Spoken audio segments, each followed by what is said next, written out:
Absolutely इतना बड़ी रकम आना और रकम को टैक्स एवेजन करना, कैश में रखना, ये तो आउट एंड आउट ये हुआ कि आप टैक्स एवेजन कर रहे हैं और क्रिमिनल माना जाता है, क्रिमिनलिटी होती है उसमें।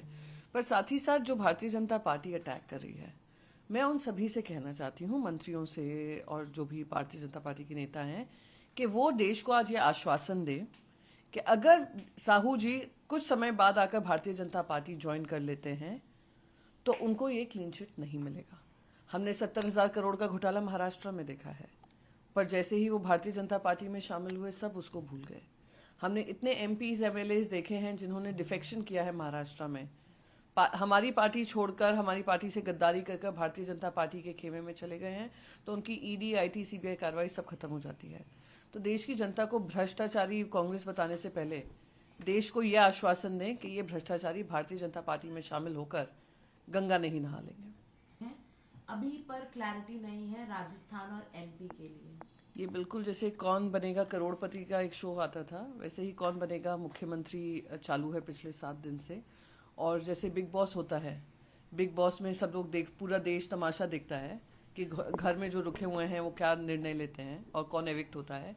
उसी तरीके से पूरा बिग बॉस का माहौल बनाया हुआ है। तो यही है कि भारतीय जनता पार्टी बड़ी बड़ी बातें करती है, बड़े बड़े वादे करती है, बड़े बड़े इरादे जनता को दिखाती है, और जब उन पे आती है, जब बहुमत मिला है और 7 दिन हो गए हम निर्णय नहीं ले पा रहे हैं, तो ये वहाँ की राज्य के लिए, वहाँ की राज्य की जनता के लिए दुर्भाग्यपूर्ण है। शिवराज ने हाल ही में एक ट्वीट किया जिसके ऊपर मध्य प्रदेश के सीएम पोस्ट को लेकर स्पेकुलेशन और बढ़ गई, जिसमें उन्होंने लिखा था राम राम टू ऑल। भले उन्होंने वो बाद में डिलीट कर दिया tweet. Longest serving chief minister हैं, फिर से इतने एंटी इनकम्बेंसी में भी आपको जिता कर लाए हैं। जीत का श्रेय तो वैसे इनको ही मिलना चाहिए और कंटिन्यूटी इनकी रहनी चाहिए, पर उनके ट्वीट से साबित हो गया है कि भारतीय जनता पार्टी उनको डिमोट करती है जो खुद नरेंद्र मोदी जी के चैलेंजर बन जाएंगे।